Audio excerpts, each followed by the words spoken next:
Okay. This roadshow was organized as a precursor to this India Maritime Week, which is going to be held in Mumbai in October, which will be inaugurated by our Honorable Prime Minister. So in that we are organizing roadshows across the country. This is one of those many roadshows which we are holding across the country for northeastern region. Here our focus was development of inland waterways. So that is why we have organized in northeast as first river vessel journey started from Dibrugarh. So that is why we planned this event in northeast in Guwahati. Now you can, sir, we can ask you. Yeah. You can ask some questions. Yeah. So, প্ৰথমতে অসমীয়াত আৰম্ভ কৰোঁ নেকি? মাননীয় সাংবাদিক বন্ধুসকল, আপোনালোকে চিনি পাইছে আমাৰ মাননীয়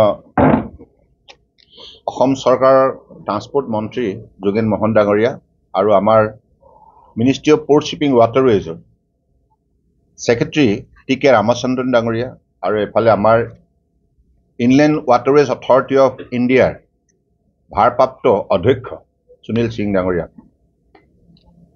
আজি আমি যিখন ৰোড শ্ব' গুৱাহাটীত আয়োজন কৰিলোঁ, এই ৰোড শ্ব'ৰ মূল লক্ষ্য ইতিমধ্যে সুনীল সিঙে জনাইছে আপোনালোকক যে আগন্তুক ২৭ অক্টোবৰৰ পৰা ৩১ অক্টোবৰলৈকে মুম্বাইত মেৰিটাইম ইণ্ডিয়া উইক অনুষ্ঠিত হ'ব আৰু এইখন সভাত ১০০খন দেশে প্ৰতিনিধিত্ব কৰিব আৰু ১ লাখতকৈ অধিক ইয়াতে যোগদান কৰিব। বিভিন্ন ধৰণৰ ষ্টেক হোল্ডাৰ, বিভিন্ন ধৰণৰ ট্ৰেডাৰ্ছ ইত্যাদি ইত্যাদি, ক্ৰেডিবল যিসকল ষ্টেক হোল্ডাৰ আছে মেৰিটাইম ইণ্ডাষ্ট্ৰীৰ লগত, মেৰিটাইম ট্ৰেডৰ লগত। আৰু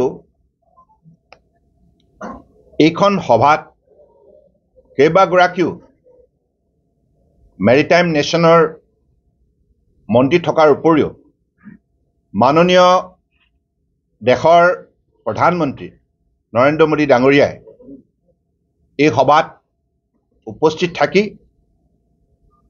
আমাক উৎসাহিত কৰিব আৰু তেখেতৰ উপস্থিতিয়ে আমাৰ অনুষ্ঠানটোৰ শক্তি বৃদ্ধি কৰিব। আপোনালোকে জানে প্ৰতি দুবছৰ মূৰে মূৰে আমাৰ এই অনুষ্ঠান আমি আয়োজন কৰোঁ আৰু লক্ষ্য হৈছে ভাৰতবৰ্ষ এখন লিডিং মেৰিটাইম নেশ্যন হিচাপে আমি আমাৰ বিশেষকৈ অগ্ৰগতি আমি এই অনুষ্ঠানৰ যোগেদি আত্মপ্ৰকাশ কৰোঁ আৰু মাননীয় প্ৰধানমন্ত্ৰী নৰেন্দ্ৰ মোদী ডাঙৰীয়াৰ বলিষ্ঠ নেতৃত্বত যোৱা 11 বছৰে পোৰ্ট শ্বিপিং ৱাটাৰৱেজে যিখিনি সফলতা অৰ্জন কৰিছে, পোৰ্ট আধুনিকৰণৰ পৰা আৰম্ভ কৰি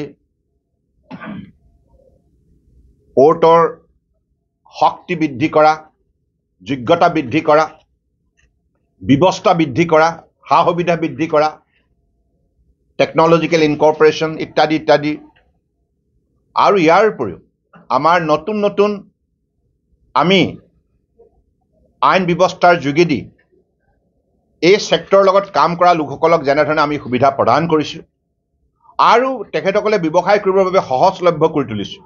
is of doing business, whether it is coastal shipping, inland waterways বা exim trade, ocean cruise বা ocean kind of voyage, গতিকে সকলো ছেক্টৰতে আজি যোৱা 11 বছৰ মাননীয় প্ৰধানমন্ত্ৰী ডাঙৰীয়াৰ শক্তিশালী নেতৃত্বৰ বাবে, ভিজনেৰী নেতৃত্বৰ বাবে আজি এই মন্ত্ৰালয়ে উল্লেখযোগ্য সফলতা বুটলিবলৈ সক্ষম হৈছে। গতিকে আমি বিচাৰোঁ যে আগন্তুক অক্টোবৰ মাহত অনুষ্ঠিত হ'ব লগা এই মেৰিটাইম উইকত উত্তৰ পূৰ্বাঞ্চলেও লোকসকলে এটা বিশেষ সুবিধা তেখেতসকলে লোৱা উচিত। সেইকাৰণে তেখেতসকলেও যাতে আগন্তুক এই অনুষ্ঠানত চামিল হয়, তাৰ বাবে আজি প্ৰাৰম্ভিক এই ৰোড শ্ব'ৰ এই অনুষ্ঠানটো ইয়াত কৰা হৈছে।